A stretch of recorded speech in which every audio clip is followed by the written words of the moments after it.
Video, I'm going to show you how to validate the trial balance in QuickBooks to the trial balance in NetSuite. So before you get started, I would download my template in Excel, which is in the class notes.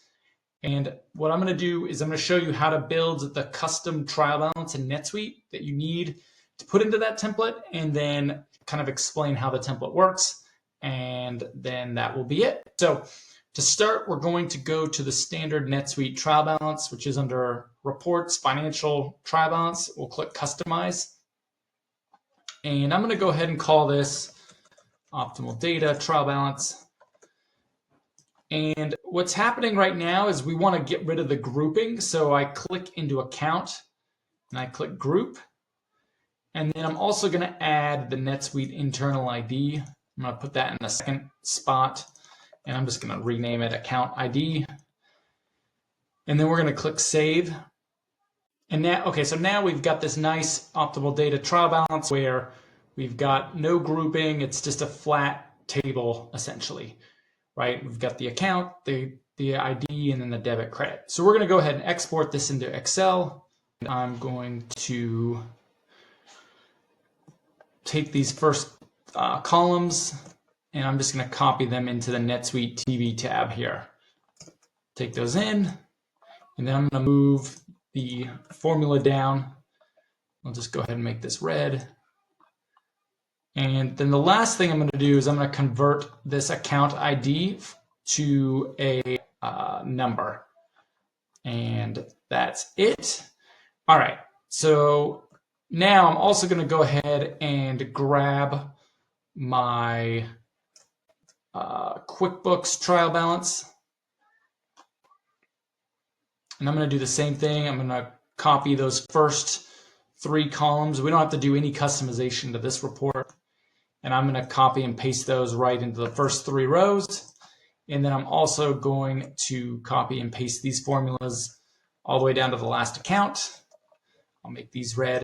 And just real quick, what I'm going to show you what I'm doing with this account child name formula here is essentially I'm using an Excel formula to pull in all the string after the last colon. And so what that does is it's going to bring over the child name only and not the full string, right? So in this case, this landscaping services, job materials, fountains, and garden lighting, that's the full string on the trial balance, but really the account is fountains and garden lighting. So that's just a really easy formula that you can use really in any instance to grab that child name. So once you've done that, then at this point, the formula should be pulling in correctly, right? And so we've got a SUMIFS formula that's pulling in from QuickBooks, comparing the net amount there to the net amount in NetSuite.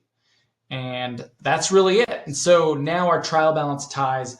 The main thing you want to, one thing just to point out that I've seen clients ask this before is to look at, well, I'm just going to look at the total debit and the total credit amount and compare those two. And the reason that that doesn't work is because if you've combined accounts, and we'll go over to QuickBooks, and you can see here, right, we've got two 149s here. Like if these are in a different debit credit position, then that's going to throw off the way the combination of the debits and credits works. Now, if every account is literally a one-for-one combination, that's not going to be a problem, and you could tie it out by total. But in my opinion, this is actually much more accurate because now you're tying it out by account and not just in total.